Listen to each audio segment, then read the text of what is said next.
Esse debate, Diniz, é muito fundamental e pouca gente tem coragem de levá-lo adiante, né? Porque nós aqui também, de alguma maneira, estamos na imprensa. Então, assim, é como se você estivesse falando, existe um corporativismo, quero dizer. Quando você abre a boca, tá, mas você está na imprensa, mas vocês agora estão aqui na televisão, estão falando isso, mas estão criticando a vocês mesmos, quer dizer...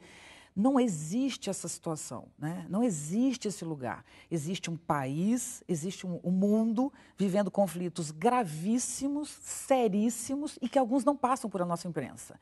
Há pouco tempo, uma pesquisa feita, se não me engano, pelo Datafolha, publicada, na verdade, na Folha, enfim, não me lembro exatamente a origem. Comentamos na CBN, mas não me lembro a fonte, mas é uma fonte digna, que dizia o seguinte, que uma pesquisa mostra que a maior preocupação do ser humano em relação ao futuro é a instabilidade econômica mundial.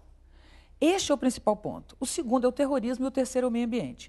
No entanto, na América Latina, há a preocupação do meio ambiente, mas não há com a instabilidade econômica mundial. Eu falei, claro, isso não é notícia.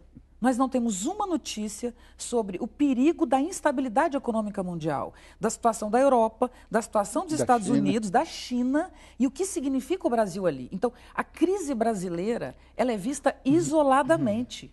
Ela não tem contexto. Mas espera aí, mas o papel da imprensa não é dar contexto a esse debate? Não há contexto. A gente tem os vilões, né? E os heróis não temos, inclusive. Nós não temos heróis. Você pode reparar que nesse debate não tem herói, só tem vilão. Então, existe um quadro em que a gente identifica meia dúzia de vilões, né? E a gente joga pedra nos vilões eternamente, como uma viseira, como se aquilo fosse o nosso único foco.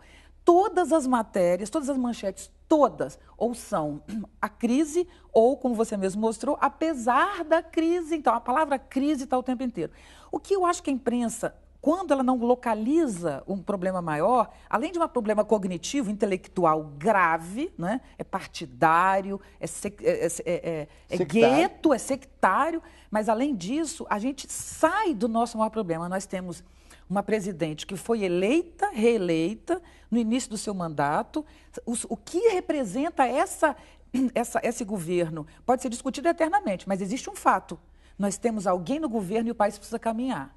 Esse caminhar do Brasil exige um diálogo mínimo com o governo. Independente do que eu acho desse governo, é o governo que está aí. É preciso um mínimo de articulação com esse governo. Essa articulação foi cortada. Qualquer palavra do governo é vista como parte do vilão. Então, isso é muito ruim. Eu que trabalho com educação, na ponta, faço um trabalho de ponta, vou aos municípios, já fui a todos os estados brasileiros, a pelo menos o município do interior, acompanho ganhos que a gente tem na educação e eu não vejo em nenhum lugar esses ganhos apontados. Porque se disser que tem ganho, você está dizendo que o governo tem ganho. Então, você nega um ganho real e concreto. Todo mundo sabe que ele está ali porque você não pode falar bem do governo, porque falar bem do governo é apontar... Então, enfim, é um debate muito pobre. Simplista. Né? Simplista e que quem perde é o Brasil. O país, a nação e o povo brasileiro é a gente que perde.